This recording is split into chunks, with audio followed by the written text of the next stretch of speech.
back last year, I kind of like felt for the few people that was beyond, beyond damn, I'm losing the words, that couldn't help, that didn't have the help. Like I kind of seen it, and I kind of felt like, see, at least now y'all got to experience what I experienced. What do you think would have happened to you if you had stayed there now? What do you think you would have been doing? In Louisiana, um, the same thing with my grandfather. Probably still chasing gators, or you know what I mean, or tagging gators. Excuse me. Um, kind of didn't have enough money to go off to school. To pursue business. In Louisiana? Yeah, I ain't have no. We ain't really have no money like that. It's more like, so tell me about, okay, I guess I don't know really about Louisiana. I think of Louisiana because I know the tourist part. Yeah. And I think of it with people all working and, we see what people do when they come as a tourist. But living there is a different lifestyle.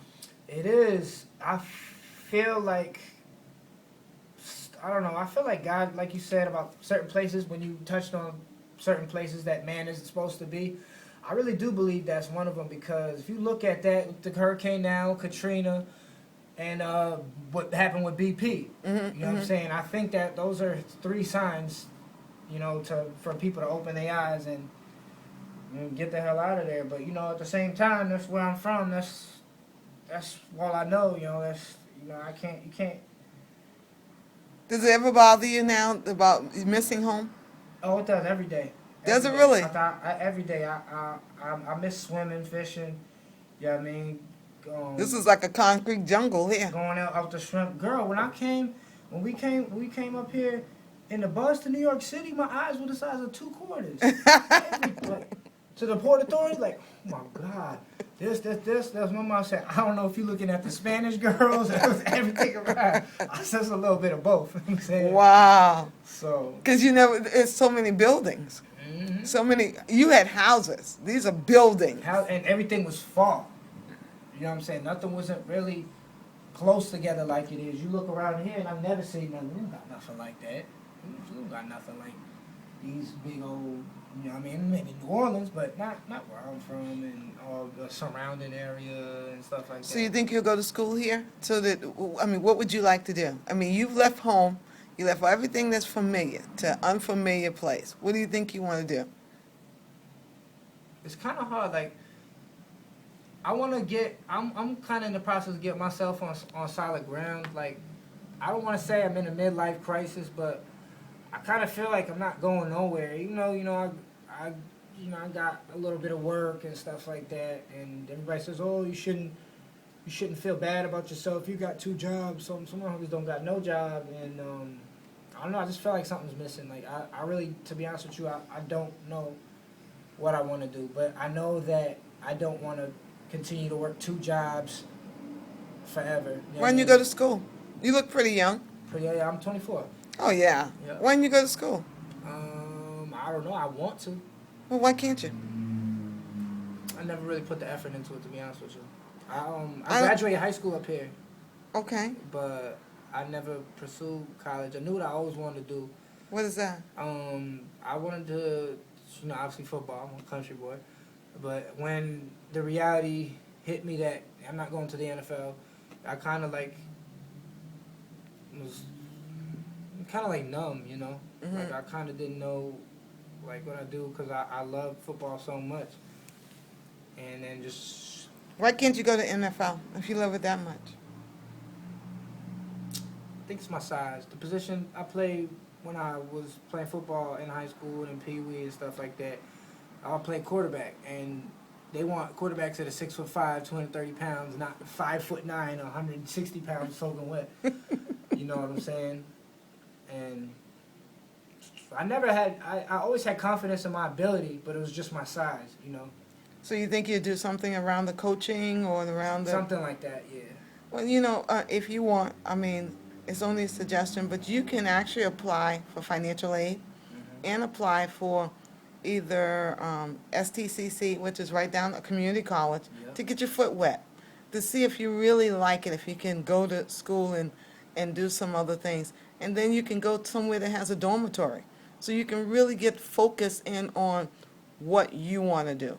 Because I'm telling you, if you get caught up with the 2 jobs or the 3 jobs, life sort of takes its own course. You know how people in Louisiana, they find themselves doing one thing, and before they know it, 20 years has passed, and they never got a chance to do the things they really want to do. That's true. I know. I know people I done grew up with. They father be doing shrimp, and then his father done did shrimp, and his great grandfather, and you know it's where's the change? You know what I mean? Like, You say, you know what happens? People say, okay, I'm going to do something different, you know, but they never start doing something different. They keep working, thinking that if they can make enough money, then they can make a change.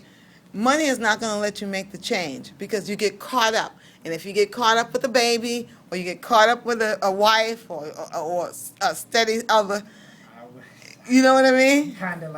I'm kind of like in the post stages of that actually. Like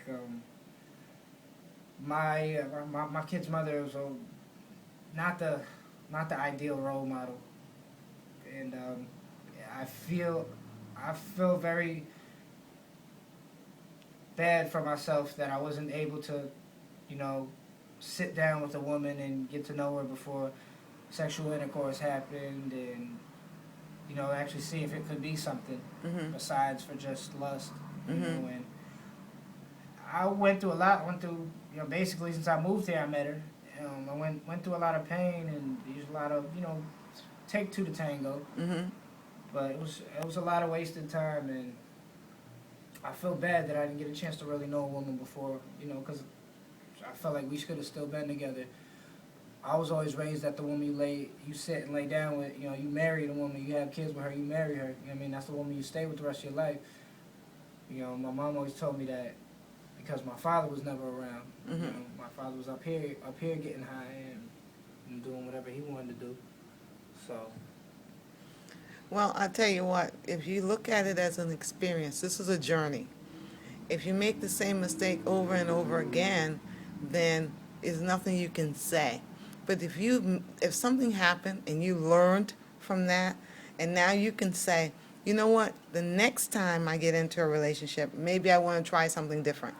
Maybe I need to make sure that I am all together so that I'm able to find somebody more like what I want to hang out with. Exactly. There's this attorney that used to live in Springfield, Mass. that told me one thing that I have to take with me probably till the rest of my life. Okay. She said, don't get a mate because he's a mate or she's a mate. Find out what it is that you need first. And people usually migrate to you that is just like you. So if you're a mess, you're going to get people who are a mess. If you're good and you start building something, you start working towards your dream, you're going to find people that are also working towards their dream. And then maybe together you guys can build a plan. But you got to make sure of who you are first. And then that same kind of person will be attracted to you. You've seen it. People who are falling on the street, they got people around them that are falling on the street.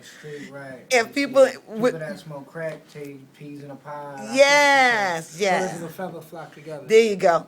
And so when she told me that, I thought, oh, get out of here. But then I had to realize that I was asking for somebody that was not who I am. Right. And so I had to work on myself and say, okay, if I want that from my mate, then I need to be able to give that to my mate.